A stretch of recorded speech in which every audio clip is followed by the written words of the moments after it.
27ویں شب ہے رمضان المبارک کی۔ اللہ نے زندگی میں ایک بار پھر عطا کی۔ اللہ ان گھڑیوں کے وسیلے سے ہمارے گناہ معاف فرما دے۔ لیلۃ القدر اپنے دامن میں اتنی رحمتیں رکھتی ہیں کہ اس امت کے سارے گناہ گاروں کی بخشش کے لیے کافی ہے۔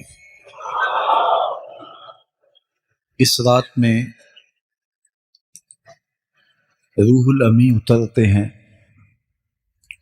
فرشتوں کے جلو میں، جھرمٹ میں، اور اہل ایمان جو قیام میں ہوتے ہیں، قعود میں ہوتے ہیں، ذکر الہی میں ہوتے ہیں، ان سے مصافحہ کرتے ہیں۔ یہ رات کون سی ہے؟ ترکی خیمے میں چٹائی ایک سمت کر کے سر انور حضور نے باہر نکالا اور فرمایا کہ لیلۃ القدر کو آخری عشرے میں تلاش کرو۔ اور ایک روایت کے لفظ یہ ہیں کہ آخری عشرے کی تاک راتوں میں تلاش کرو۔ وہ تاک رات کون سی ہے؟ اس کو مخفی رکھا گیا۔ حضرت ابی بن قعب رضی اللہ تعالی عنہ صحابی رسول ہیں، فرماتے ہیں میں قسم کھاتا ہوں کہ وہ رات 27ویں شب ہے۔ حضرت بایزید بستامی علیہ رحمہ فرماتے ہیں مجھے زندگی میں یہ رات 2 بار ملی ہے اور دونوں بار 27ویں شب ہی تھی۔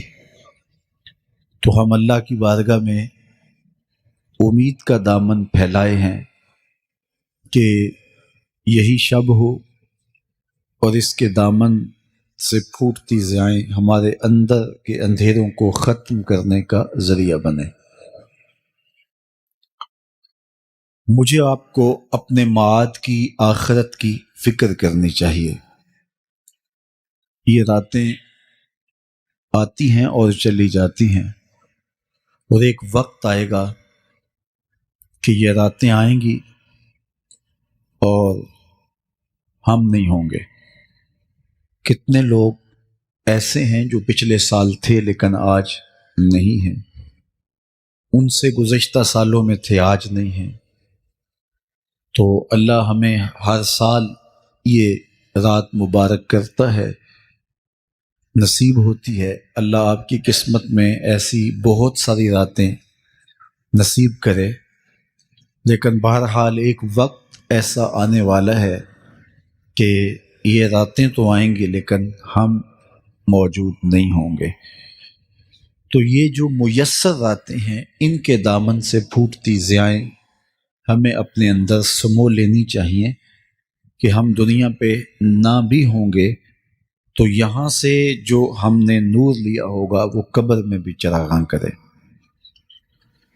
باطن کی روشنی، اندر کے اجالے اور روح کا چراغاں اس رات کے دامن سے لیا جا سکتا ہے۔ حضور علیہ السلام رمضان المبارک کے آخری عشرے میں کثرت کے ساتھ عبادت کرتے تھے۔ حضرت سیدہ عائشہ رضی اللہ تعالی عنہا فرماتی ہیں کہ حضور کمر بستہ ہو جاتے اور اپنا تہ بند کس کے باندھ لیتے، خود بھی جاگتے اور اہل خانہ کو بھی بیدار رکھتے۔ زندگی میں یہ ساعتیں جو ہمیں مقسوم ہوئی ہیں، یہ سعادت بری ساعتیں ہیں۔ پچھلی امتوں کے حصے میں اس طرح کے لمحات کب آئے ہیں؟ یہ ایک رات 1000 مہینے کی عبادتوں سے افضل، بہتر اور بھاری ہے۔ میرے حضور نے ارشاد فرمایا ایک بندہ صبح سے لے کے ظہر تک مزدوری کرتا ہے، اس کو ایک کی رات دیا جاتا ہے۔ ایک بندہ ظہر سے عصر تک مزدوری کرتا ہے، اس کا وقت تھوڑا ہے، اس کو بھی ایک کی رات دیا جاتا ہے۔ اور ایک شخص عصر سے لے کر مغرب تک مزدوری کرتا ہے، اس کا وقت دونوں سے کم ہے، لیکن اس کو مزدوری 2 کی رات دی جاتی ہے۔ فرمایا پہلی مثال یہود کی ہے دوسری مثال نصارہ کی ہے اور تیسری مثال میری امت کی ہے کہ تھوڑے کام پر بھی اجر زیادہ رکھا گیا ہے۔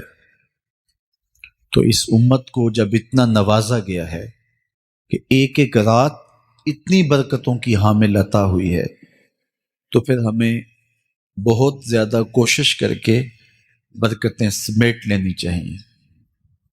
ان گھڑیوں کے دامن سے نکلتے اجالے اپنے اندر سمو لینے چاہیے۔ یہ سعادتیں اپنی روح میں جذب کر لینی چاہیے، تاکہ جب ہم اس دنیا سے جائیں تو ہمارے پاس ایک بہت بڑا روشنیوں کا ذخیرہ ہو، جو ہماری قبر میں بھی چراغاں کرے، حشر میں بھی روشنی دے، اور ہمیں کہیں بھی اندھیروں کا سامنا نہ کرنا پڑے، چونکہ روشنیاں تو ہم نے یہاں سے لے کے جانی ہیں۔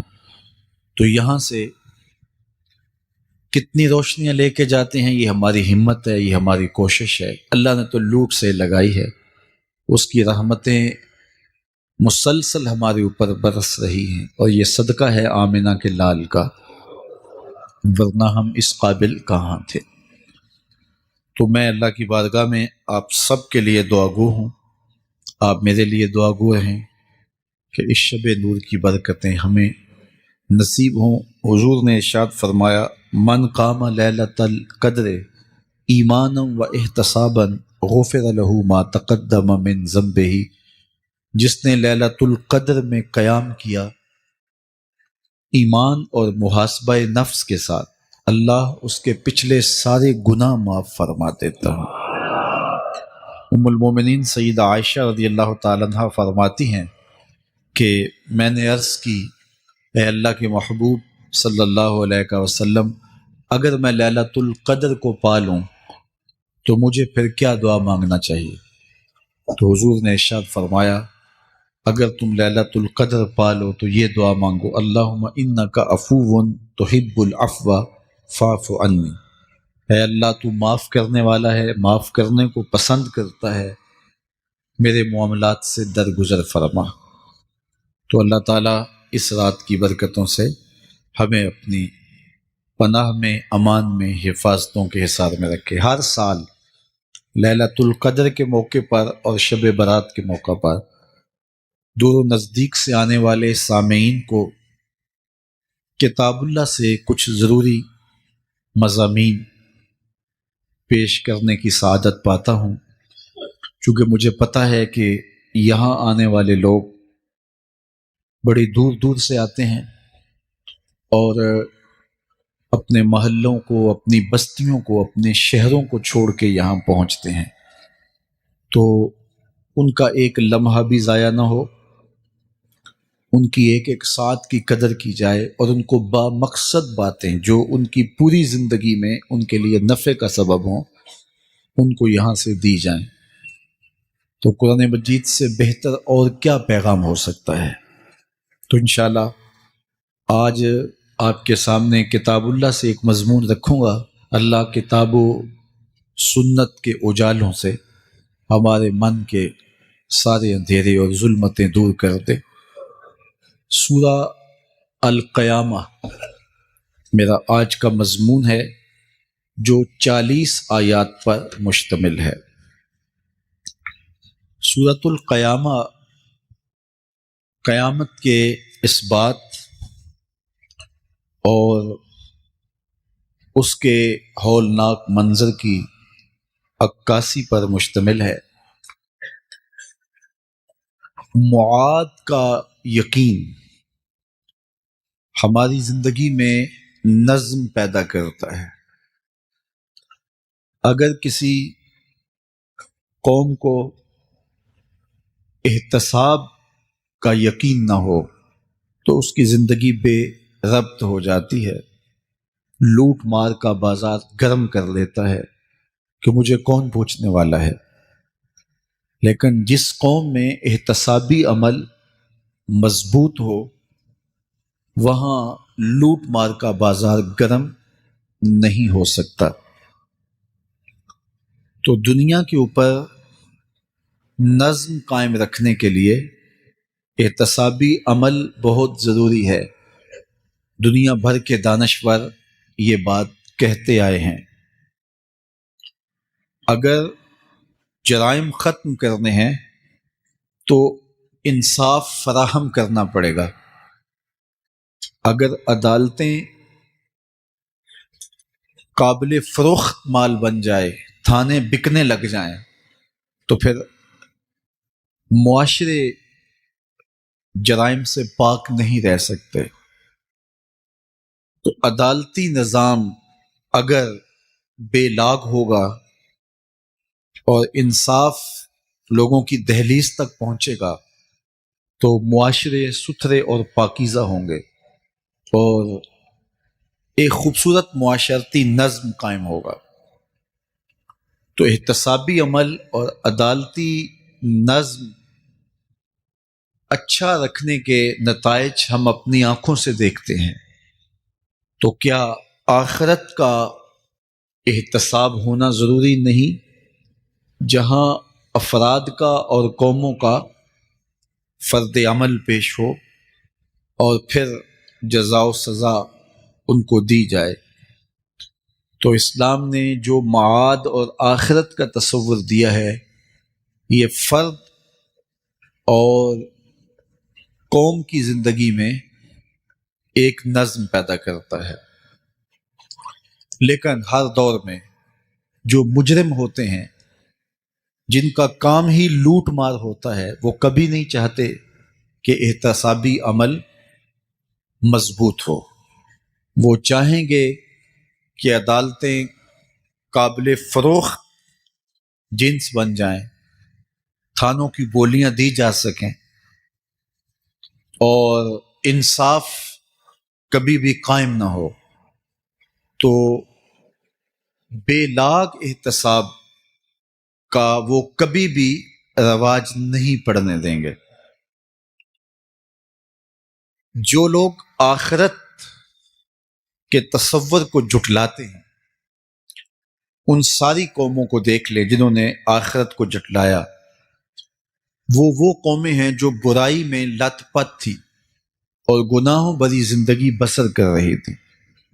اب ایسی قومیں کبھی پسند نہیں کرتی کہ کوئی آخرت بھی ہو جس کا خوف انہیں گناہوں کی اور بدیوں کی زندگی سے نکالے، کیونکہ وہ اس زندگی سے نکلنا ہی نہیں چاہتے۔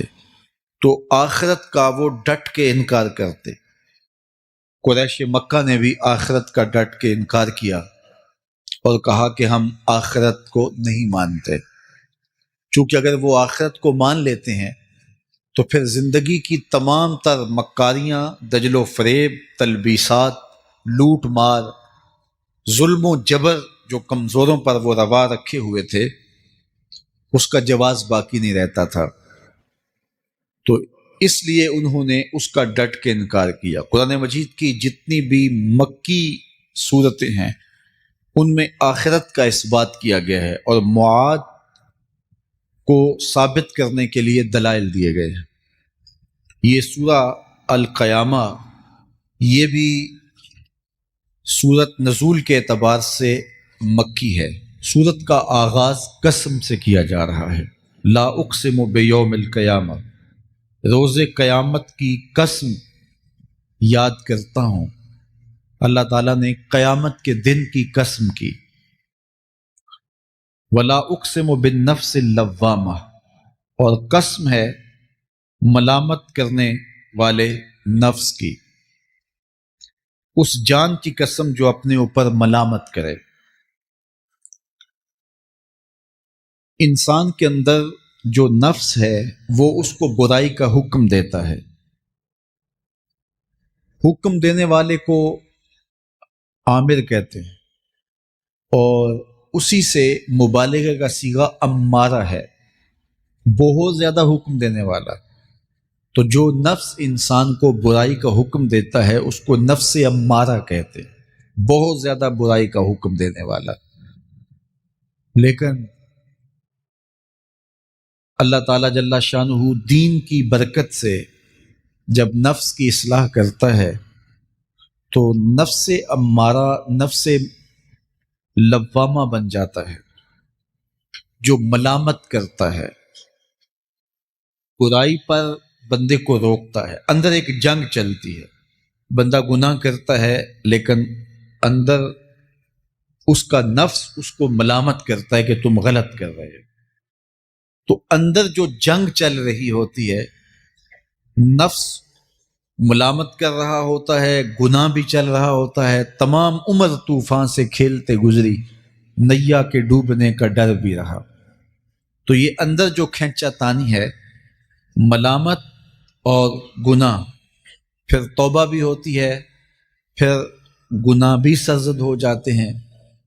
تو یہ نفس لوامہ جو گناہ سے بندے کو روکتا ہے، اللہ تعالیٰ جل شانہ نے اس نفس لوامہ کی قسم کی ہے کہ مجھے قسم ہے انسان کے نفس لوامہ کی، جو اس کو برائی سے روکتا رہتا ہے اور خیر کی طرف اس کو بلاتا رہتا ہے۔ تو قیامت کی قسم کی اور نفس لوامہ کی قسم کی۔ اور جب نفس مزید ترقی کرتا ہے اور پھر اندر نیکی کی قوتیں پنپتی ہیں، تو ایک وقت آتا ہے کہ پھر انسان نیکی ہی کے ماحول میں جینا شروع کر دیتا ہے، تو پھر نفس کو اطمینان ملتا ہے۔ اس نفس کو نفس مطمئنہ کہتے ہیں۔ اور جب نفس مطمئنہ بن جائے تو قیامت کے دن اللہ تعالیٰ جل شانہ آواز دے گا کہ میرے لیے گناہوں کو چھوڑنے والے آجا، تیرا رب تیرا منتظر ہے۔ سورہ الفجر میں ارشاد فرمایا، یا ایتھا النفس المطمئنہ ارجعی الی ربک راضیۃ مرضیہ فادخلی فی عبادی وادخلی جنتی۔ اے نفس مطمئنہ، آجا، تیرا رب تیرے پہ راضی اور تو رب پہ راضی، میرے بندوں میں داخل ہو کے میری جنت میں داخل ہو جا۔ تو اللہ تعالی ہمارے نفس کو نفس مطمئنہ بنائے۔ تو نفس لوامہ بھی غنیمت ہے، جو گناہ پہ ملامت کرتا ہے۔ تو اللہ تعالیٰ جل شانہ نے قیامت کے دن کی قسم کی، تو ساتھ نفس لوامہ کی بھی قسم کی۔ قسم تو کوئی بھی کرے تو سننے والا متوجہ ہوتا ہے کہ یہ جو قسم کی جا رہی ہے تو یہ کسی عنوان کی اہمیت کو بیان کرنا مقصود ہے۔ تو پھر قسم اگر رب کرے تو پھر سمجھنے کے لیے کافی ہے کہ وہ کتنا اہم مضمون ہوگا جس پہ میرا رب ہو کے قسم کر رہا ہے۔ تو قیامت پر اللہ تعالیٰ قسم فرما رہا ہے تاکہ اس کا قسم فرمانا اہل عقل کے لیے کافی ہو کہ اس کے اس بات کے لیے اس سے بڑی کیا دلیل ہو سکتی ہے کہ میرا رب اس پہ قسم کر رہا ہے۔ اَيَحْسَبُ الْإِنسَانُ أَن لَّن نَّجْمَعَ عِظَامَهُ۔ اللہ تعالیٰ ارشاد فرماتا ہے کہ کیا آدمی یہ سمجھتا ہے کہ ہم ہرگز اس کی ہڈیاں جمع نہیں فرمائیں گے؟ یہ ایک کافر تھا، عدی بن ربیعہ، یہ مراد ہے یہاں انسان سے۔ ایک روایت کے مطابق ابو جہل بن ہشام مراد ہے۔ تو یہ ابو جہل یا عدی بن ربیعہ یہ کہتے تھے کہ کیا ہڈیوں کو دوبارہ جوڑا جائے گا، دوبارہ ان کو جمع کیا جائے گا؟ یہ نہیں ہو سکتا، قیامت نہیں آ سکتی۔ وہ کہتے تھے یہ جہاں ہے بس ختم ہو جائے گا کام تمام، لہٰذا جو عزت پانی ہے، جو لذت حاصل کرنی ہے، جو عیش و عشرت کرنی ہے، جو کچھ کرنا ہے اسی جہان میں کر لو۔ آج کل بہت سارے لوگوں کا رویہ بھی یہی ہے کہ بس ٹھیک ہے، یہ دنیا ہی سب کچھ ہے، آخرت بس ایک اعتقاد کی حد تک ذہن کے کسی گوشے میں ہے، 2 لمحوں کے لیے خیال آیا تو رک گئے، پھر اپنی وہی ڈگر کی زندگی۔ لیکن آخرت جب تیقن کی اس منزل تک پہنچ جائے، پھر انسان کے اعمال کے اندر خود بخود جو ہے وہ نظم پیدا ہو جاتا ہے کہ چونکہ میں اللہ کے حضور پیش ہونا ہے اور ایک ایک عمل کا میں نے حساب دینا ہے۔ تو آخرت کے بارے میں یقین کی کمزوری انسان کو جو ہے وہ گناہوں کی دلدل میں پھنسا دیتی ہے۔ اس لیے آخرت کا یقین یہ بہت ضروری ہے تاکہ ہماری زندگی میں نظم پیدا ہو اور ہم اللہ کے حضور جھکنے والے، اس کے شکر گزار بندے، اس کی اتباع کرنے والے بنے۔ تو اب وہ کافر کہتے تھے ابن ربیعہ یا ابو جہل کہ یہ جو ہڈیاں ہیں ان ہڈیوں کو کیسے دوبارہ زندہ کیا جائے گا۔ نضر بن حارث ایک کافر تھا، وہ کہیں سے قبرستان سے پرانی ہڈی اٹھا لایا اور وہ اتنی بوسیدہ تھی کہ ہاتھ کے لمس سے ٹوٹ ٹوٹ کے گرتی تھی، اور حضور کے پاس آ کھڑا ہوا اور آ کے کہنے لگا کہ کیا ان ہڈیوں کو دوبارہ زندہ کیا جائے گا؟ کون ہے ان کو جو دوبارہ زندہ کرے؟ اور ساتھ ہڈی توڑتا ہے اور اس کے ریزے زمین پہ گرتے ہیں۔ تو حضور علیہ السلام نے اللہ کی جانب سے اس کا جواب دیا۔ ذرا قرآن پڑھیے، سورہ یاسین کا آخری رکوع ہے، وَضَرَبَ لَنَا مَثَلًا وَنَسِیَ خَلْقَهُ قَالَ مَن يُحْیِی الْعِظَامَ وَهِیَ رَمِیمٌ۔ اب وہ باتیں کرنے لگ گیا ہے، اس کی زبان بولنے لگی ہے، اب کہاوتیں ہمارے لیے لاتا ہے، اور کیا کہتا ہے؟ مَن يُحْیِی الْعِظَامَ وَهِیَ رَمِیمٌ، ان ہڈیوں کو کون زندہ کرے گا جبکہ اتنی بوسیدہ ہو گئی ہیں۔ تو یہ نضر بن حارث حضور کے سامنے ہڈی لایا تھا اور توڑتا تھا اور کہتا تھا یہ ہڈیاں زندہ ہوں گی، ان ہڈیوں کو دوبارہ اٹھایا جائے گا جو اتنی بوسیدہ ہو گئی ہیں کہ ہاتھوں کا لمس بھی گوارا نہیں کرتی، اس کو دوبارہ زندہ کیا جائے گا، کون زندہ کرے گا؟ جواب سنو، قل یحییھا الذی انشأھا اول مرہ، اے محبوب فرما دیجئے اب تو ہڈیاں موجود ہیں، جب ہڈیاں بھی نہیں تھی تو جس رب نے انسان بنایا ہڈیوں کو جوڑ کے نہیں بنا سکتا۔ اب تو میٹیریل موجود ہے جب میٹیریل بھی موجود نہیں تھا۔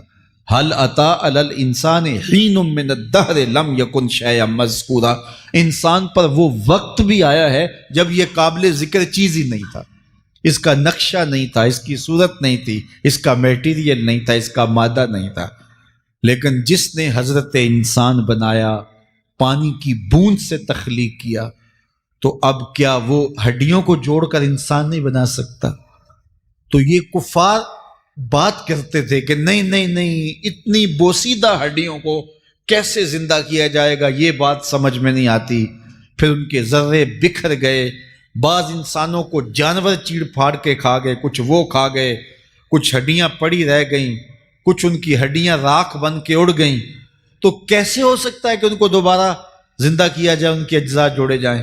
اب یہ عدی بن ربیعہ نے بھی یہی کہا۔ اللہ ارشاد فرماتا یحسب الانسان ان لن نجمع عظامہ، یہ آدمی گمان کرتا ہے، کہتا ہے کیا ہڈیوں کو دوبارہ زندہ کیا جائے گا؟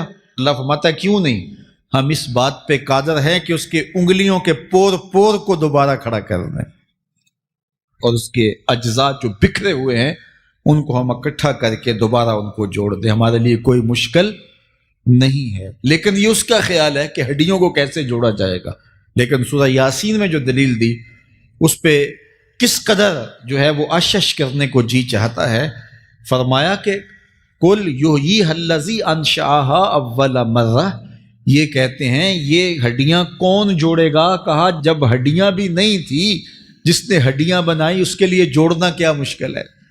تو یہ عجیب تم نے بات کی۔ تو اللہ تعالیٰ جل شانہ قیامت کے دن ہمارے وجود دوبارہ اٹھائے گا اور اپنے حضور بندوں کو کھڑا کرے گا اور ان سے سوال پوچھے گا۔ یہ نہیں ہے کہ جو مرضی کرتے گئے، ایک آدمی نے ظلم کیا، جبر کیا، زیادتیاں کی، لوگوں کا حق لوٹا، لوگوں کا مال غصب کیا، عزتیں پامال کی، اور اتنا مؤثر تھا کہ عدالتیں وہ خرید لیتا تھا، کچہریاں وہ خرید لیتا تھا، پولیس وہ خرید لیتا تھا، کوئی سے پوچھنے والا نہیں تھا، اس کی بات چلتی تھی، اس کا فون چلتا تھا، اس کا رکا چلتا تھا، عیش و عشرت کی زندگی گزاری اور مر گیا، ہزاروں کے حق غصب کر کے، ہزاروں کا مال ہڑپ کر کے، لوگوں کی آبروئیں لوٹ کے مر گیا اور قبر میں چلا گیا، بس قصہ ختم۔ اب نہ وہ اٹھے گا نہ اس سے حساب لیا جائے گا، تو پھر انصاف کہاں گیا؟ ایک عدالت ایسی ہونی چاہیے کہ جس عدالت میں اس کو بھی پکڑا جائے اور ٹکٹکی پہ باندھا جائے، کہ دنیا پر تو کسی نے تجھے پکڑا نہیں، اس عدالت میں تیرے خلاف سلطانی گواہ بھی موجود ہیں، اور تجھے گناہوں کا، جرم کا بدلہ بھی دیا جائے گا، اور منصف جو ہے وہ انصاف کرے اور ان مظلوموں کو کھڑا کیا جائے کہ دنیا پر تو تمہاری داد رسی کسی نے کی، اس دربار میں تمہاری پوری پوری داد رسی کی جائے گی۔ عقل مانتی ہے کہ ایک ایسا دربار ہونا چاہیے، ایسا احتسابی عمل ہونا چاہیے، ایک ایسی عدالت لگنی چاہیے کہ جس کا کہیں جسے انصاف نہیں ملا اس کو وہاں جا کے انصاف ملے، اور وہ دن قیامت کا دن ہے۔ اس کا یقین زندگی میں نظم پیدا کر دیتا ہے، اور تھر تھر بدن کانپتا ہے کہ آج اگر ہم مؤثر بھی ہو جائیں اور کسی کے سامنے جواب دہ نہ ہو، لیکن ایک عدالت تو ہے جہاں ہم نے جواب دہ ہونا ہے اور اپنے ایک ایک عمل کا حساب دینا ہے۔ تو اللہ ارشاد فرماتا ہے کہ اس عدالت کے سامنے تم نے پیش ہونا ہے، تمہارے جوڑ جوڑ کو اللہ تعالیٰ دوبارہ کھڑا کرے گا اور اس کو دوبارہ تخلیق کرے گا اور پیدا کرے گا، اور تم دوبارہ کھڑے ہو جاؤ گے، اس کے حضور پیش ہوگے۔ بل یرید الانسان لیفجر امامہ، بلکہ آدمی چاہتا ہے کہ اس کی نگاہ کے سامنے بدی کرے۔ استغفر اللہ۔ یہ ایک ظالم کافر تھا، وہ حضور کی خدمت میں آیا، کہنے لگا میں نہیں مانتا قیامت آئے گی۔ حضور نے اس کو دلائل دیے، تو جب دلائل کے سامنے بے بس ہو گیا تو کہنے لگا کہ جس قیامت کی آپ بات کرتے ہیں وہ قیامت آ بھی گئی تو میں نہیں مانوں گا۔ اللہ اکبر۔ تو وہ انکار کرنے والوں کی انتہا ہوتی ہے، اور ذرا دیکھیے وہ کیا بول رہا ہے، بل یرید الانسان لیفجر امامہ۔ اس کی سرکشی دیکھیے، اس کا تمرد دیکھیے۔ وہ کہتا ہے اچھا اگر قیامت قائم ہوئی تو یہ گناہ، یہ جرم، یہ بدی، یہ بدکاریاں، یہ ظلم جو میں کرتا ہوں، یہ بدکاریاں رب کے سامنے کروں گا۔ کیسی ڈٹائی ہے، مذاق اڑاتا ہے، تمسخر اڑاتا ہے آخرت کا۔ کہتا ہے جو بدیوں کا کاروبار میں نے گرم کیا ہے، جو بدکاریاں میری زندگی کا معمول ہیں، جو دادے عیش دیتا ہوں، جو عزتوں کو پامال کرتا ہوں، جو غریبوں کے پنجے توڑتا ہوں، جو لوگوں کا حق غصب کرتا ہوں، جو برائیاں کرتا ہوں، اگر قیامت قائم بھی ہو گئی تو میں یہ سارے جرم رب کے سامنے کروں گا، پھر وہ مجھے پکڑ کے دکھائے۔ اللہ اکبر۔ یسأل ایان یوم القیامہ۔ پھر پوچھتا ہے اچھا قیامت کب آئے گی؟ یہ تمسخر کے طور پہ پوچھتا ہے، لاؤ نہ قیامت، کب آئے گی قیامت؟ میں جرم رب کے سامنے کرنا چاہتا ہوں۔ اللہ اکبر۔ اب جواب سنیے۔ اب لفظوں کا ترجمہ اس زور سے کیا ہی نہیں جا سکتا جس زور کے لفظ ہیں۔ وہ کہتا ہے قیامت کب آئے گی؟ میں تو یہ جرم رب کے سامنے کرنا چاہتا ہوں، کوئی قیامت نہیں ہے، مذاق اڑاتا ہے۔ قیامت کب آئے گی؟ آواز آئی فائزہ برق البصر وخسف القمر وجمع الشمس والقمر۔ جب قیامت آئے گی تو آنکھیں چندھیا جائیں گے، چاند بے نور ہو جائے گا، سورج اور چاند اکٹھے ہو جائیں گے۔ یقول الانسان یومئذ این المفر۔ آج جو کہتا ہے کہاں ہے قیامت، اس دن بھاگتا پھرے گا۔ کوئی پناہ گاہ ہو بتاؤ، کوئی ہے ٹھکانہ چھپنے کا؟ کوئی پناہ گاہ ہے؟ کلا لا وزر۔ آواز آئے گی کوئی ٹھکانہ نہیں ہے، آج کوئی ٹھکانہ نہیں ہے۔ الی ربک یومئذ المستقر۔ اگر ٹھکانہ ہے تو صرف رب کے پاس ہے، انہیں ٹھکانہ ملے گا جو رب کے بندے ہیں اور اس کی دہلیز پہ آنے والے ہیں۔ یُنَبَّأُ الْإِنسَانُ يَوْمَئِذٍ بِمَا قَدَّمَ وَأَخَّرَ۔ اللہ تعالیٰ اس دن بتا دے گا جو آگے بھیجا اور وہ بھی بتا دے گا جو پیچھے چھوڑا۔ ایک ایک چیز تشت ازبام ہو جائے گی۔ یوم تبلی السرائر فما لہ من قوت ولا ناصر۔ اللہ فرماتا سارے راز کھل جائیں گے۔ جو بند کمروں میں جرم کیے، دادے عیش دیتا رہا، وہ بھی کھل جائیں گے، اور پھر کوئی طاقت نہیں ہوگی، کوئی زور نہیں ہوگا، کوئی زر نہیں ہوگا جو اس کو بے نقاب ہونے سے بچا سکے۔ اے داور حشر میرا نامہ اعمال نہ پوچھ، اس میں کئی پردہ نشینوں کے بھی نام آتے ہیں۔ تو وہ کتنا سخت دن ہوگا۔ ارشاد فرمایا جائے گا کہ جو آگے بھیجا، جو پیچھے چھوڑا، جو جرم کرتا رہا، جو نیکیاں کی، جو برائیاں کی، سب کچھ تشت ازبام ہو جائے گا۔ بل الانسان علی نفسہ بصیرہ۔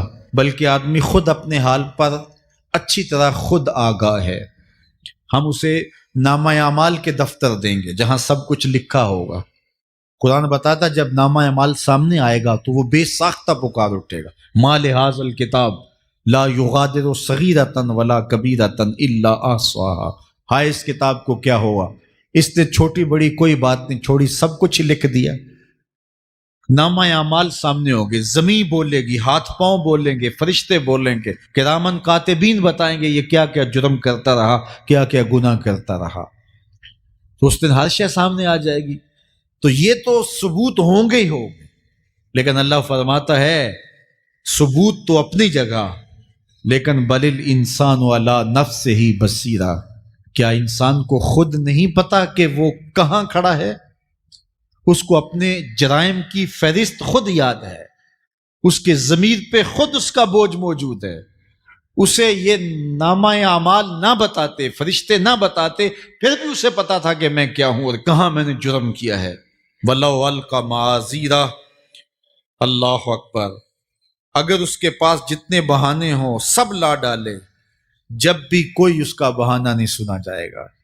قیامت کا دن ہوگا، دنیا کے اوپر تو بہانوں سے انسان بچ نکلتا ہے، کوئی جھوٹ بول لیا، کوئی جھوٹا گواہ پیش کر دیا، کوئی مکر کر لیا، کوئی رشوت چل گئی، کوئی سفارش کام آ گئی، کوئی بہانہ تراش لیا، بات کو توڑ موڑ کے پیش کر لیا۔ لیکن قیامت کا جب دن ہوگا تو کوئی نہ جھوٹا گواہ چلے گا، نہ رب کی پولیس رشوت لیتی ہے، نہ وہاں انصاف کے خلاف کوئی کام ہوگا، اور نہ ہی کوئی بہانہ چل سکے گا۔ اللہ اکبر۔ دوسری بات مفسرین نے یہ بھی لکھی کہ بعض اوقات یہ ہوتا ہے کہ انسان اپنے گناہ پر، اپنے جرم پر کوئی بہانہ تلاش کر کے لوگوں کو مطمئن کر لیتا ہے۔ جو اس نے جرم کیا، کسی سے زیادتی کی، کسی کا حق غصب کیا، تو لوگوں نے ملامت کی تو وہ کوئی بہانہ تلاشتا ہے اور لوگوں کو مطمئن کر لیتا ہے۔ بعض اوقات لاجواب کر دیتا ہے، بعض اوقات مطمئن بھی کر لیتا ہے۔ وہ لوگوں کو تو مطمئن کر لیتا ہے لیکن وہ خود مطمئن نہیں ہو سکتا۔ جس نے جرم کیا ہوتا ہے، جرم اس کو اندر سے ڈستا رہتا ہے، اس کا ضمیر اس کو ٹھوکریں مارتا رہتا ہے، اندر کی بے چینی اسے تنگ کرتی رہتی ہے، اگرچہ وہ دلائل سے، مکر و فریب سے، باتوں کو توڑ موڑ کے عذر کر لیتا ہے، کوئی بہانہ بنا لیتا ہے، لیکن اس کے باوجود اس کے اندر کوئی چین، اندر کوئی اطمینان نہیں ہوتا۔ اللہ اکبر۔ تو مجرم بے چین رہتا ہے۔ آج ہماری بے چینیوں کا ایک سبب ہمارا مالک کی دہلیز سے منہ موڑنا اور بہت سارے دیدہ نادیدہ گناہوں کا ارتکاب کرنا ہے۔ جب ہم سے سستیاں ہو جاتی ہیں، کوتاہیاں ہو جاتی ہیں، تو وہ گناہ ہمارا پیچھا نہیں چھوڑتے اور ہمیں بے چین اور مضطرب رکھتے ہیں۔ تو بعض اوقات جو ہے وہ ہم کہتے ہیں کہ پتہ نہیں بے چینی کیا ہے۔ بے چینی گناہوں کی ہے۔ گناہ طبیعت میں بے چینی پیدا کر دیتا ہے، سکون نہیں آنے دیتا۔ اطمینان کی دولت چھن جاتی ہے جب کوئی شخص گناہ کرتا ہے، اور یہ لازمی نہیں ہے کہ وہ کسی کا حق غصب کرے، اس نے کسی کی عزت ہی پامال کی ہو، اس نے کسی کی آبرو پہ حملہ کیا ہو۔ اگر نماز چھوڑی ہے تو بے چینی یہ بھی کم نہیں ہے، یہ رب کی نافرمانی ہے۔ اگر اس کی نظر بھٹکی ہے تو یہ بھی کم بے چینی نہیں دیتی۔ اگر اس کا خیال بہکا ہے، اس نے زبان سے کسی کو دکھ دیا ہے، اس نے کسی کے لیے سب و شتم کا انداز اختیار کیا ہے، گالی گلوچ کا رنگ اختیار کیا ہے، تو پھر کیا ہوا کہ یہ بے چینی اندر کو توڑتی رہتی ہے۔ انسان چلتا پھرتا ہے لیکن اسے طمانینت نہیں ملتی، اسے سکون نہیں ملتا۔ سکون کب ملے گا؟ سکون تب ملتا ہے جب کسی سے زیادتی کی ہو تو اس سے جا کے معافی مانگ لی جائے، اور اس لجاجت کے ساتھ معافی مانگی جائے کہ وہ مجبور ہو جائے معاف کرنے پہ، تو پھر اندر طمانینت اتر جاتی ہے۔ اگر رب کی نافرمانیاں کی ہیں تو لیلۃ القدر کے دامن میں اس سے معافی مانگ لو، اتنی لجاجت سے معافی مانگو، اس قدر رو کے معافی مانگو، ترلے منت پہ اتر آؤ، ہاتھ جوڑو، آنسو بہاؤ، چیخو، چلاؤ، رو، اس کی دہلیز سے لپٹ جاؤ، اس سے اپنے گناہوں کی معذرت کرو۔ جب مالک نے معاف کر دیا، اندر کی ساری بے چینیاں مٹ جائیں گی۔ دل کو قرار مل جائے گا، دل کو تسکین نصیب ہوگی۔ تسکین اس کی دہلیز سے تمہیں ملے گی، یہ اندر سے پھوٹتی ہے، باہر سے نہیں آتی ہے۔ تسکین کے قافلے اندر ہی اترتے ہیں، اندر سے اس کے سوتے پھوٹتے ہیں، اس کے چشمے پھوٹتے ہیں۔ ہم باہر سے ڈھونڈتے ہیں، باہر سے تسکین نہیں ملتی، یہ اندر سے آئے گی۔ اس لیے اس دل کے اوپر لگے ہوئے میل کچیل کو، غلاظت کو دور کر لو اور کھرچ دو دل کے اوپر پڑے ہوئے جتنے بھی زنگ ہیں، تو پھر نتیجہ کیا ہوگا؟ دل ستھرا ہوگا، مصفا ہوگا، مزکا ہوگا، تو پھر دل پر نور ہوگا، تو پھر آپ کو زندگی گزارنے کا لطف اور سرور اور مزہ آنے لگ جائے گا۔ تو انسان جب دلیلیں تراشتا ہے، اس سے بعض اوقات اپنے آپ کو بھی مطمئن کرنے کی کوشش کرتا ہے، اوروں کو بھی مطمئن کر لیتا ہے، لیکن حقیقت میں اطمینان نہیں ہوتا، وہ بے چینی ہوتی ہے۔ تو اللہ تعالیٰ جل شانہ اس کہانی کو بیان کرتے ہوئے ایک اور مضمون کو بیان کیا، اور یہ بالکل درمیان میں جملہ معترضہ کے طور پہ جو ہے وہ نظر آ رہا ہے کہ بات تو چل رہی ہے، تو اچانک اللہ اپنے محبوب سے مخاطبہ فرماتا ہے اور کیا ارشاد کرتا ہے؟ لا تحرک بہ لسانک لتعجل بہ۔ تو یہ اچانک بات کیوں آ گئی؟ اصل بات یہ تھی کہ جب وحی نازل ہوتی تو آقا کریم علیہ السلام ہمہ تن گوش ہو کے اس وحی کو سنتے، پھر اس کو محفوظ کرنے کی فکر ہوتی کہ جو میں نے سنا ہے وہ اچھی طرح مجھے یاد ہو جائے، اور پھر آقا کریم علیہ السلام کی تیسری فکر یہ ہوتی کہ اس کے جو معارف ہیں، اسرار ہیں، اور اس کے جو ثمرات ہیں، اس کی جو تفصیلات اور نکلنے والے اس کے نتائج ہیں، وہ بھی اچھی طرح جو ہے وہ میں سمجھ پاؤں۔ تو یہ تین مشقتیں بیک وقت حضور گوارا کر رہے ہوتے۔ اب قیامت کا ہولناک منظر جو پیش کیا گیا، اور پھر انسان جب اپنے رب کی نافرمانی کرتا ہے تو جو اس کا حال ہوتا ہے، تو یہ سارے مضامین کو اللہ کے محبوب سن رہے تھے۔ حضور کے قلب اطہر پر گرانی آئی، اور میرے رب کو کیسے گوارا تھا۔ جو حضور سن رہے تھے جلدی جلدی اس کو زبان پہ لانا چاہ رہے تھے تاکہ وہ اچھی طرح ازبر ہو جائے، لیکن اللہ نے محبوب کی اس مشقت کو دیکھا تو فرمایا لا تحرک بہ لسانک لتعجل بہ۔ محبوب آپ اپنی زبان کو جنبش نہ دیں، آپ جلدی کرتے ہیں تاکہ وہ جو میں نے سنا ہے وہ میری زبان پہ آ جائے۔ ان علینا جمعہ و قرآن، یہ ہمارے اوپر ہے، ہم آپ کے دل میں جمع بھی کریں گے، جو آپ کو سکھایا ہے وہ آپ کو یاد بھی رہے گا، وہ آپ بھول نہیں سکیں گے۔ فَإِذَا قَرَأْنَاهُ فَاتَّبِعْ قُرْآنَهُ، اور جب ہم پڑھ لیں تو پھر اس کے بعد آپ اس کو دہرائیں پڑھیں۔ ثُمَّ إِنَّ عَلَيْنَا بَيَانًا، پھر اس کی تفصیل بھی ہمارے ذمہ ہے، اس کا بیان بھی ہمارے ذمہ ہے۔ اس سے وہ لوگ جو حجیت حدیث کا انکار کرتے ہیں اور پھر وہ کہتے ہیں کہ نہیں بس قرآن مجید کی آیات ہی ہیں، اس کے علاوہ اور کچھ نہیں ہے، وہ من اللہ نہیں ہے، تو یہاں غور کرنا ہے۔ ثم ان علینا بیانہ فرمایا گیا، پھر ہمارے اوپر ہے اس کا بیان جو آپ کو ہم القاء کریں۔ اور آقا کریم نے فرمایا، سنن نسائی کی روایت ہے، انما اوتیت القرآن ومثلہ معہ، مجھے قرآن دیا گیا اور قرآن جتنے اور علوم بھی میرے سینے میں رکھے گئے۔ تو صرف قرآن ہی نہیں اتارا گیا حضور کے سینے میں، حضور کے سینے میں بہت کچھ نازل کیا۔ حضور کا سینہ گنجینہ ہے اسرار و معانی کا، اور اللہ تعالیٰ جل شانہ نے اپنے محبوب کو بہت کچھ عطا کیا۔ یہ بیان کرنے کے بعد فرمایا کلا بل تحبون العاجلہ وتذرون الآخرہ۔ اللہ اکبر، کوئی نہیں بلکہ یہ جو تم لوگ ہو اے کافرو، تم اس چیز کو پسند کرتے ہو جو بالکل نقد ہے، جو جلد ملنے والی ہے۔ دنیا کا سودا نقد ہے، دنیا کے نفع نقد ہیں، دنیا کی لذات نقد ہیں۔ شیطان کہتا ہے اب چوری کرو اب مال آئے گا، اب زنا کرو اب لذت ملے گی، اب ڈاکہ کرو اب امیر ہو جاؤ گے۔ تو دنیا کے سودے نقد ہیں اور آخرت کے وعدے ادھار ہیں۔ تو ارشاد فرمایا بل تحبون العاجلہ، تم دنیا کی جو عاجل چیزیں ہیں، جو بالکل نقد سودے ہیں، تم ان کے پیچھے پڑتے ہو۔ وَتَذَرُونَ الْآخِرَةَ، اور آخرت کو چھوڑتے ہو۔ دوسرے مقام پہ ارشاد فرمایا سورہ الاعلیٰ میں بل تؤثرون الحیاۃ الدنیا والآخرۃ خیر وابقیٰ، تم دنیا کی جیتی زندگی کو ترجیح دیتے ہو، حالانکہ آخرت بہتر بھی ہے اور دائمی بھی۔ میں آپ کی توجہ چاہوں گا، آخرت بہتر بھی ہے اور دائمی بھی، لیکن تمہاری ترجیح یہ دنیا ہے جس کی آخرت کے مقابلے میں کوئی حیثیت ہی نہیں ہے۔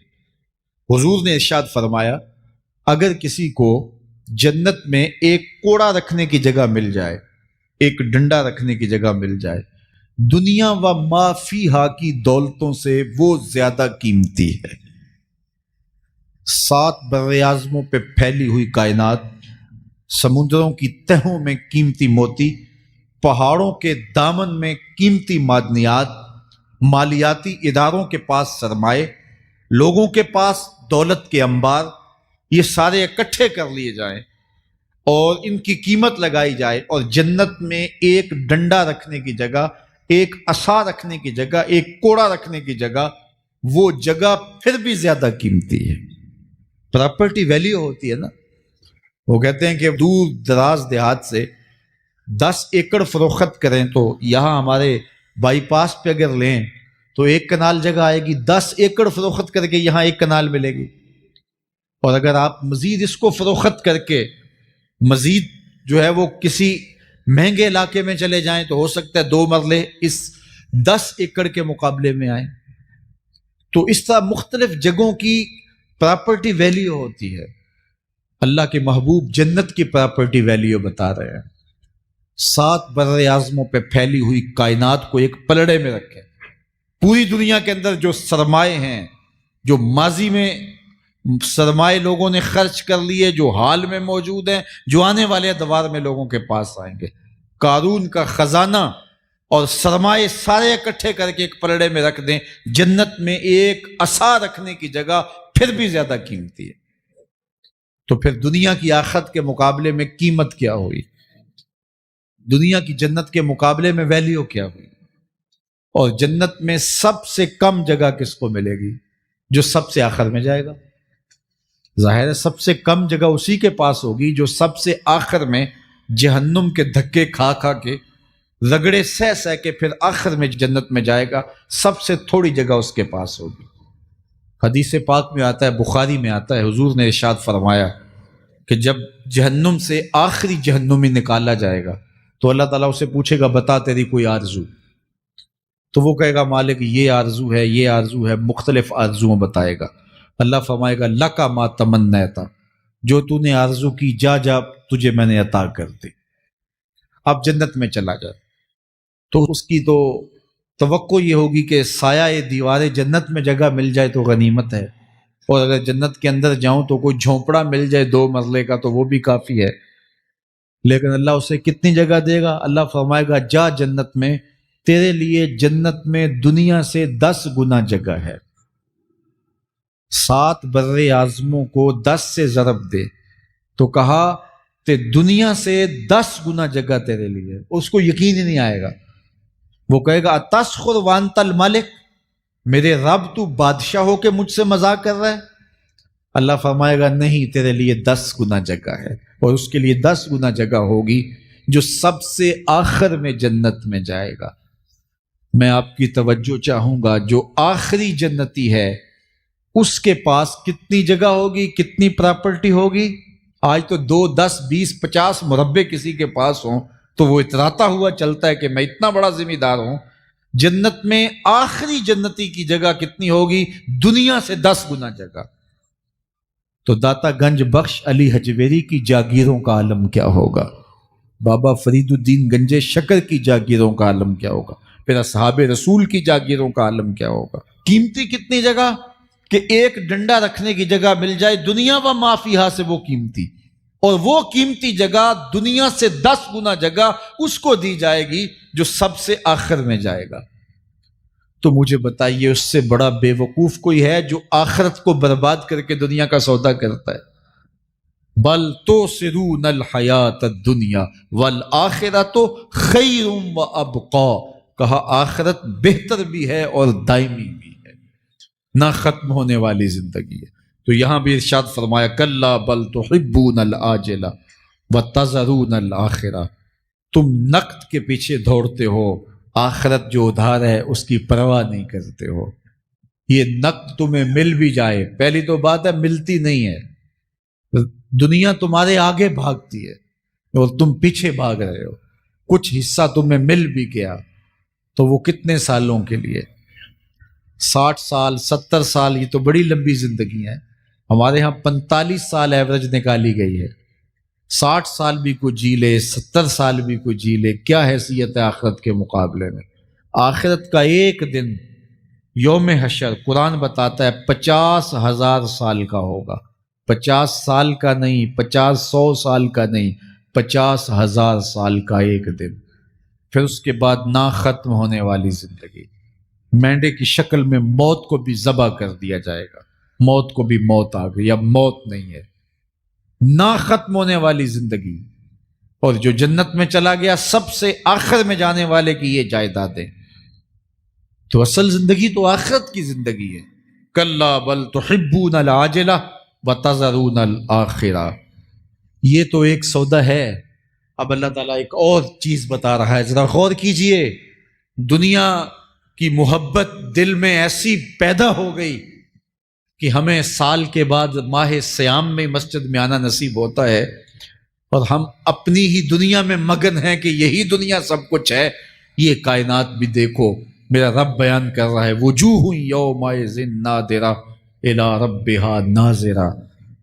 وہ دن جب آئے گا تو جب بندے اس کے حضور حاضر ہوں گے جنہوں نے اپنی زندگی حزم و احتیاط سے گزاری ہوگی، رب کی اتباع میں، فرما برداری میں، اس کے حکموں کو پورے کرتے بسر کی ہوگی، پھر ان کو صلہ کیا ہوگا؟ اللہ فرمایا کچھ چہرے ہوں گے جو تر و تازہ ہوں گے، کھل کے گلاب ہو جائیں گے. چہرے منور اور تابہ ہوں گے. یہ اتنے کھلے کیوں ہوں گے؟ چہرے گلاب کیوں ہوں گے؟ الی ربہا ناظرہ، اس لیے کہ رب کا دیدار نصیب ہوگا. رب کا دیدار نصیب ہوگا تو چہرے کھل جائیں گے اور چہرے شگفتہ ہو جائیں گے، چہرے تر و تازہ ہو جائیں گے.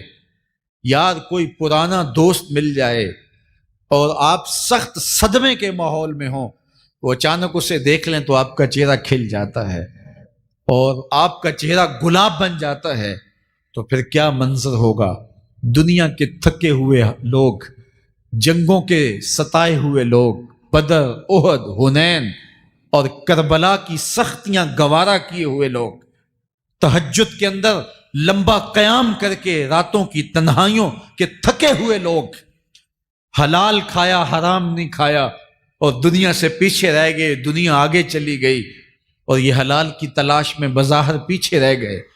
گھر والے بھی تانے دیتے ہیں کہ تم تو پیچھے رہ گئے، دنیا کہاں چلی گئی، تمہارے رشتہ دار کہاں چلے گئے. تانے اور تانوں تشنیع کے برستے تیر سہے ساری زندگی گزار دی. دکھوں کے مارے ہوئے یہ شخص جب قیامت کے دن اپنے رب کے حضور جائیں گے تو اللہ رخ انور سے نقاب ہٹا دے گا.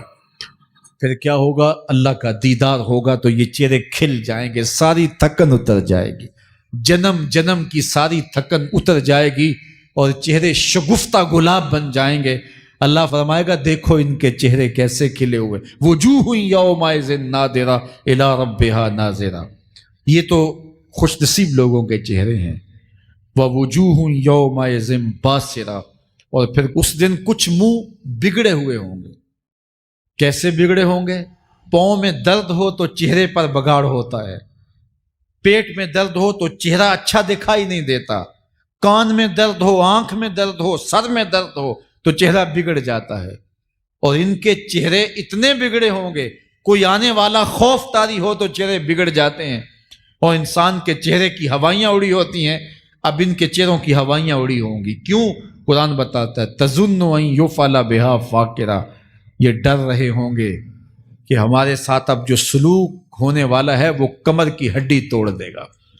ہم نے رب کے حکموں کو توڑا، ہم نے پرواہ نہیں کی. ہم سمجھے دنیا میں آئے ہیں تو ہماری دنیا ہے، آوارہ ہوں، خواہشات نفس کے مطابق زندگی گزاریں، آنکھیں بے حیائی میں لگی رہیں، سوچیں آوارگی میں لگی رہی، کان نغمے سنتے رہے، زبان جھوٹ بکتی رہی، ظلم و جبر کا بازار گرم رکھا، عصمت عزتیں پامال کرتا رہا، لوگوں کا مال لوٹتا رہا، حق غصب کرتا رہا، کلیجی اور دل چیرتا رہا، لوگوں کو زخمی کرتا رہا، لوگوں کے جذبات سے کھیلتا رہا، پرواہ نہیں کی. کہ یہ دنیا ہے امتحان گاہ ہے، چند دنوں کے لیے آئے ہیں، اللہ کے حضور پیش ہونا ہے، عملوں کا حساب ہونا ہے۔ اب جب وہ دیکھیں گے کہ ہمارے ساتھ کیا ہونے والا ہے تو ان کے چہرے پہلے بگڑ جائیں گے۔ کیوں؟ وہ گمان کریں گے کہ ان کی ریڑھ کی ہڈی توڑ دی جائے گی۔ ایسے عذاب آئیں گے جس طرح کسی کی ریڑھ کی ہڈی ٹوٹ جائے تو اس کا چہرہ شگفتہ گلاب تو نہیں ہوتا، اس کا چہرہ جو ہے وہ تو کس قدر مرجھایا ہوا ہوتا ہے۔ تو اللہ ارشاد فرماتا ہے اس طرح ان کے چہرے ہوں گے۔ ابھی عذاب آیا نہیں ہے لیکن چہرے پہلے اترے ہوئے ہوں گے، اور جب عذاب کی بھٹی میں ڈالے جائیں گے، اللہ اکبر، اور وہ سخت عذاب، حضور نے جبریل امین سے پوچھا مجھے جہنم کے عذابوں کا ذکر سناؤ۔ عرض کی حضور سب سے ہلکے عذاب کی کہانی سناتا ہوں، اور وہ یہ کہ جہنمی کے پاؤں میں آگ کا جوتا رکھا جائے گا، باقی پورا بدن اس کا سلامت ہوگا۔ یہ سب سے ہلکے عذاب کی کیفیت ہے۔ اب پاؤں میں آگ کا جوتا ہوگا، حدت، گرمی، شدت اتنی ہوگی کہ دماغ پگھل کے ناک اور کانوں کے راستے سے باہر آ جائے گا۔ پاؤں میں رکھے ہوئے جوتے کی گرمی دماغ کو ایسے چڑھے گی کہ وہ پگھل جائے گا اور ناک اور کانوں کے راستے سے باہر آ جائے گا۔ تو اللہ کے عذاب کے خوف سے چہرے بگڑ جائیں گے، حالت سلامت نہیں رہے گی۔ یہ بات ذہن میں رکھیں کہ اللہ جس کو جہنم میں ڈالے گا اس کو اس صورت میں نہیں ڈالے گا، یہ محمدی صورت ہے، یہ شکل اس کی چھین لی جائے گی اور اس کی شکل بڑی کر دی جائے گی۔ اس کا ایک ایک دانت احد پہاڑ جتنا ہوگا۔ احد پہاڑ کا پھیلاؤ 15 کلومیٹر پہ ہے، 15 کلومیٹر کا ایک دانت، اور 32 دانت کتنے ہوں گے تو منہ کتنا بڑا ہوگا۔ اس کو اتنا بڑا اس لیے کیا جائے گا تاکہ وہ عذاب کی تکلیف زیادہ سہے۔ 70 گز موٹی کھال ہوگی، اور کھال جل جائے گی تو اللہ قرآن میں فرماتا ہے ہم نئی کھال دے دیں گے تاکہ عذاب کی تکلیف اس کو گوارا کرنی پڑے۔ پھر چیخے گا، چلائے گا، ہائے مجھے پانی دو، پانی دو، پیاس کی شدت ہے۔ 70 سال تک تو اس کی کوئی آواز ہی نہیں سنے گا۔ 70 سال کے بعد داروغہ جہنم چیخ کر کہے گا کیا مانگتا ہے؟ وہ بولے گا مجھے پانی چاہیے۔ کہا جائے گا تو بے بھی ملتا ہے پانی۔ پھر داروغہ جہنم اسے پانی دے گا، کوکا کولا کی بوتل دے گا یا پیپسی تھما دے گا یا منرل واٹر کی بوتل دے گا؟ نہیں، قرآن بتاتا ہے اسے مائے حمیم دیا جائے گا، کھولتا ہوا پانی، اور وہ اتنا گرم ہوگا جب پینے کے لیے چہرے کے قریب کرے گا اس سے اٹھتی ہوئی بھاپ کی وجہ سے چہرے کی کھال ادڑ کے اس کے اندر گر پڑے گی، لیکن اس کے باوجود اس کو پینا پڑے گا۔ اللہ فرماتا ہے یہ دنیا ہی سب کچھ نہیں ہے، سمجھ لیا یہی سب کچھ ہے، آخرت کو بھول گئے، صبح اٹھے کام پہ چلے گئے، شام آئے آوارگی میں چلے گئے، صدائیں آتی رہی حی علی الصلاح حی علی الفلاح، کوئی پرواہ نہیں کی، نہ پیشانیوں نے سجدے کیے، نہ سوچوں میں پاکیزگی آئی، زندگی یوں گزار کے چلے گئے۔ ایسے نہیں، کہا ایک وہ ہوں گے جن کے چہرے شگفتہ گلاب ہوں گے، ایک وہ ہوں گے جن کے چہرے بگڑے ہوئے ہوں گے۔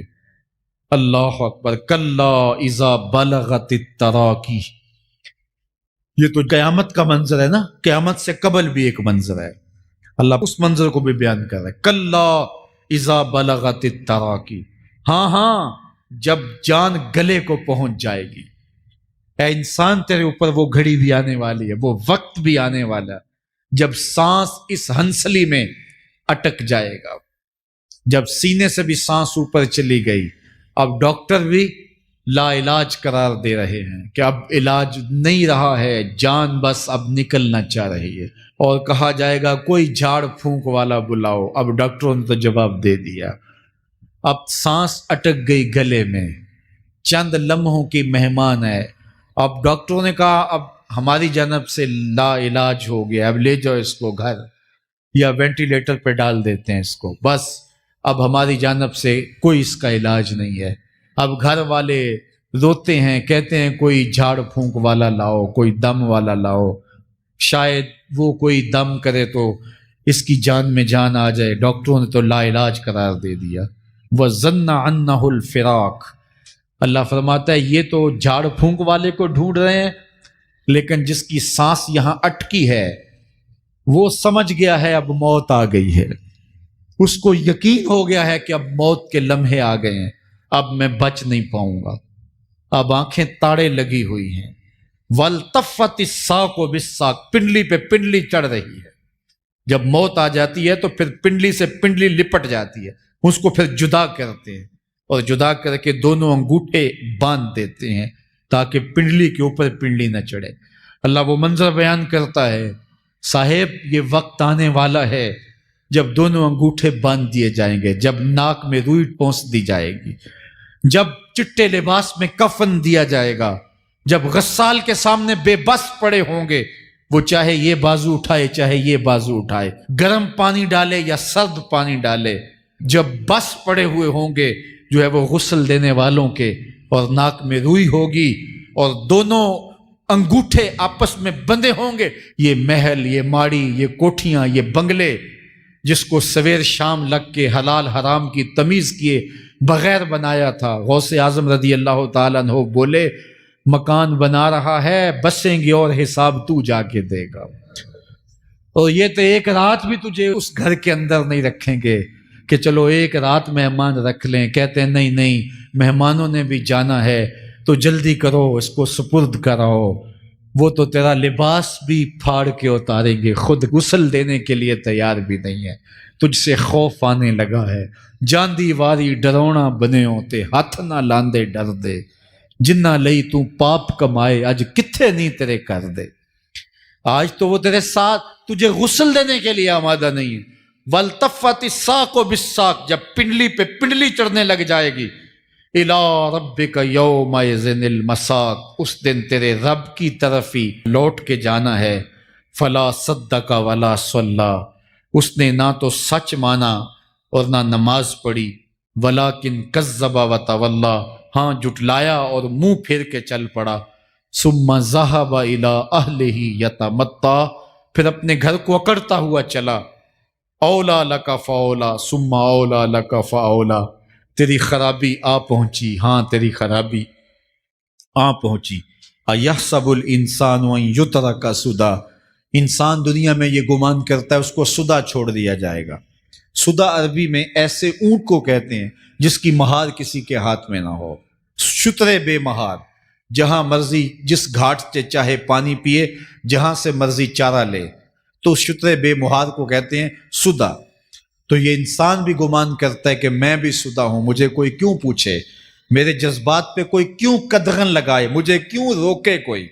بالخصوص جوانی کے ایام کے اندر جوان کو بڑا ہوتا ہے کہ کوئی مجھے کیوں، وہ تو ماں باپ کے کہنے میں بھی نہیں آنا چاہتا، وہ کہتا ہے کیوں مجھے روکتے ہیں، میری جوانی ہے، میرے جذبات ہیں، مجھے آزادی سے جینے دو، کیوں میرے راستے میں رکاوٹ بنتے ہو، میں سدا ہوں۔ اللہ فرماتا ہے نہیں، ایک اونٹ تو سدا ہو سکتا ہے، جس کو میں نے اشرف المخلوقات بنایا ہے اس کو تو سدا نہیں چھوڑوں گا، اس کو تو پابند بناؤں گا حکام کا۔ اب وہ کہتا ہے کہ نہیں نہیں، یہ کیسے دوبارہ اٹھائے جائیں گے؟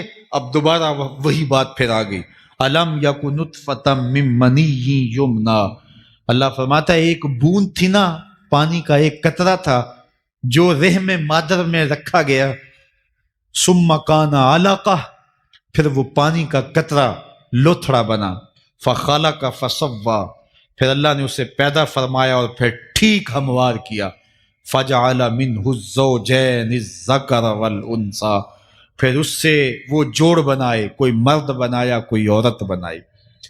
کہا اب غور کر، اب تیری آنکھیں دیکھتی ہیں، بجلیاں چمکتی ہیں، تیری زبان کا طوطی بولتا ہے، لوگ اشش کرتے ہیں تیری گفتگو پہ، تیری گفتار پہ صدقے جاتے ہیں، تیرے لہجے کے جمال کو دیکھتے ہیں، تیرے سینے کا زور، تیرے پنجوں کی طاقت، تیری دماغ کی تیزیاں اور تیری سوچوں کے اجالے، تیری زوردار ٹانگیں، تیرے کڑیل بازو اور تیری چوڑی چھاتی اور تیرے گلاب کی پتیوں جیسے ہونٹ، اے انسان یہ سب کچھ کہاں تراشا گیا؟ ماں کے رحم میں، اس تاریکی میں جو 3 پردوں میں تھی، تیرا سر تیرے گھٹنوں میں تھا، اور تیرے رب نے وہاں تیرے اندر نسوانیت یا رجولیت کی صلاحیتیں پیدا کی، تیری آنکھوں میں چمک پیدا کی، تیرے کانوں میں نغمے بکھیرے، تیری زبان کے پٹھوں پہ قوت ذائقہ رکھی، تجھے بولنے کی صلاحیت دی، تیرے پنجوں میں زور رکھا، آج تو مفتی شہر ہے، آج تو علامۃ الدہر ہے، آج تو قاضی القضات ہے، آج تو منسٹر ہے، آج تو وزیر اعظم ہے، آج تو پہلوان ہے، آج تو شہزادہ ہے، آج تو بادشاہ ہے، آج تو زوراور ہے، آج تیری طاقت کے کیا کہنے، آج شیروں کو تو نچا لیتا ہے، ہاتھیوں کو تو بٹھا لیتا ہے، آج تو بڑا زوراور گھڑ سوار ہے، آج تیری طاقت کے کیا کہنے، تو کشتی کرتا ہے، زمانہ دیکھنے آتا ہے، آج تیری طاقت کے شوہرے ہیں، تیری عظمت کے تنتنے ہیں، لیکن انسان تو ایک ناپاک قطرہ تھا اور رحم مادر میں تھا، تیرے اندر یہ رنگ کس نے بھرے، تیرے کانوں میں نغمے کس نے رکھے، تجھے دماغ کی قوتیں کس نے دی، زبان کو بولنا کس نے سکھایا، آنکھوں میں توانائیاں کس نے رکھی، تیری زبان کا طوطی بولتا ہے، یہ سلیقے کس نے دیے۔ پھر اللہ فرمایا، کتنا زوردار بیان ہے، الیس ذالک بقادر علی ان یحیی الموتى، جو ماں کے پیٹ میں ایک نطفے کو ایک خوبصورت انسان بنا سکتا ہے، ہڈیوں کو جوڑ کے دوبارہ انسان نہیں بنا سکتا؟ کیا وہ دوبارہ تجھے کھڑا نہیں کر سکتا اپنے سامنے پیش ہونے کے لیے، جس کے حکموں کو تو نے توڑا ہے، جس کے فرامین کا تو نے مذاق اڑایا ہے؟ کیا وہ اتنا ہی بے بس ہے کہ اپنے حضور تجھے جو ہے وہ کھڑا ہی نہیں کر سکتا ہے؟ جس رب نے تجھے ماں کے شکم میں شکل دی، حضرت شیخ فرید الدین عطار بولتے ہیں، سانے کزتی سلاتی می شود، ایسا کاریگر ہے مٹی سے بادشاہ بنا ڈالتا ہے۔ اس نے مٹی سے دارا و سکندر بنائے، اس نے مٹی سے جو ہے وہ رستم و سہراب بنائے، اس نے مٹی سے کیا کیا بنا دیا، جو مٹی سے بادشاہ بنا سکتا ہے، جو نطفہ رحم مادر سے جو ہے وہ شکل اور صورت اور رنگ اور جمال بنا دیتا ہے۔ تیری صورت نکھرتی ہے، تیرے ہونٹ گلابی ہیں اور تیری نرگسی آنکھیں ہیں، تیرے ریشمی بال ہیں اور تیری خوبصورت رنگت ہے، تو چال چلتا ہے تو لگتا ہے قیامت چل رہی ہے، تیرا قد رانا جو ہے وہ صنوبر کو شرماتا ہے، تیری گفتار کے تنتنے ہیں۔ جس نے اتنی خوبصورت شکل ماں کے رحم میں بنائی، کیا وہ ہڈیوں کو جوڑ کے دوبارہ انسان نہیں بنا سکتا؟ وہ دوبارہ انسان بنائے گا اور پھر تجھے اپنے حضور کھڑا کرے گا۔ اور ایک حدیث میں آتا ہے، اللہ بندے کو اپنے حضور کھڑا کرنے کے بعد اپنے سامنے سے ہٹنے نہیں دے گا جب تک 5 سوال نہیں پوچھ لے گا۔ ان عمر ہی فیما افنا ہو، اس کی عمر کے بارے میں پوچھے گا، کہاں ضائع کی؟ میں نے تجھے زندگی دی، 60 سال 70 سال 40 سال 50 سال، اس زندگی کو کہاں گزار کے آیا ہے؟ ان شباب ہی فیما ابلا ہو، اس کی جوانی کے بارے میں پوچھا جائے گا، جوانی کہاں گزار کے آیا ہے؟ مجنوں تو نہیں بنا رہا، خواہشات کا اسیر تو نہیں ہو گیا، دیوانوں کی طرح زندگی تو نہیں گزار کے آ گیا؟ تیری جوانی کسی چوک میں تو نہیں گزری، تیری جوانی آوارگی میں تو نہیں گزری، ساری ساری رات سوشل میڈیا کے اوپر گندگی اور غلاظتیں تو نہیں دیکھتا رہا؟ تیری زندگی گزری کہاں ہے؟ تیری جوانی گزری کہاں ہے؟ اگر کوئی جواب نہ ہوا تو پھر کیا جواب دے گا؟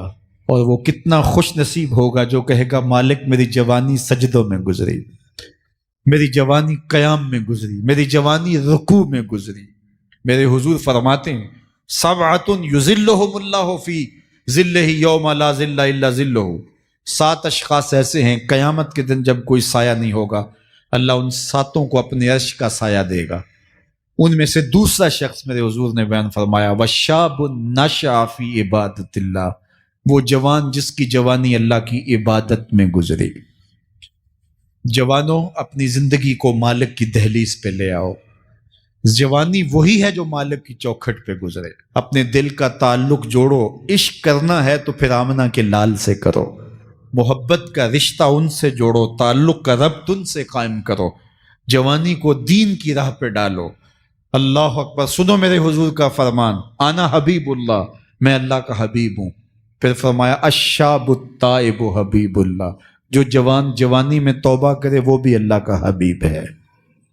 آؤ اللہ کے حبیب بن جاؤ، اللہ کے حبیب بن جاؤ، اللہ کے حبیب بن جاؤ، اللہ کے محبوب بن جاؤ۔ لیلۃ القدر کی گھڑیاں ہیں، رات کا پچھلا پہر ہے، اللہ کے حضور یہ عہد کر کے اٹھو، مالک جو زندگی گزر گئی، آئندہ جوانی کا ایک ایک لمحہ تیرے لیے گزرے گا، جیوں گا تو تیرے لیے، مروں گا تو تیرے لیے، میری ایک ایک سانس تیرے نام وقف ہوئی، میری زندگی کی ایک ایک ساتھ تیرے نام وقف ہوئی، میں اپنا سب کچھ تیرے لیے پیش کرتا ہوں، میری زندگی کا مالک بھی تو ہے، میری موت و حیات کا خالق اور مالک بھی تو ہے، یہ زندگی تو نے دی، تیری امانت ہے، تیرے حضور ہی پیش کرتا ہوں، اور لیلۃ القدر کی گھڑیوں میں اس عزم کے ساتھ گھروں کو لوٹو کہ اللہ میری زندگی کا ایک ایک لمحہ تیرے نام ہوا، آنے والے موسم تیرے نام ہوئے، میری جوانی تیرے نام ہوئی، میرے آنسو تیرے نام ہوئے، میری پیشانی تیرے نام ہوئی،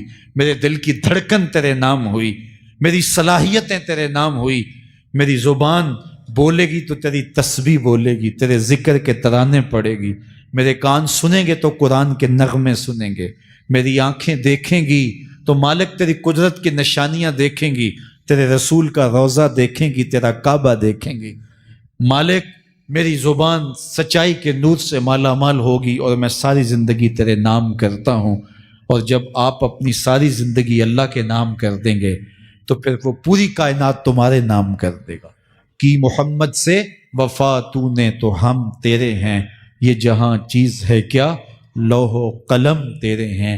اللہ آپ سب کو اپنی پناہ میں، امان میں اور حفاظتوں کے حصار میں رکھے۔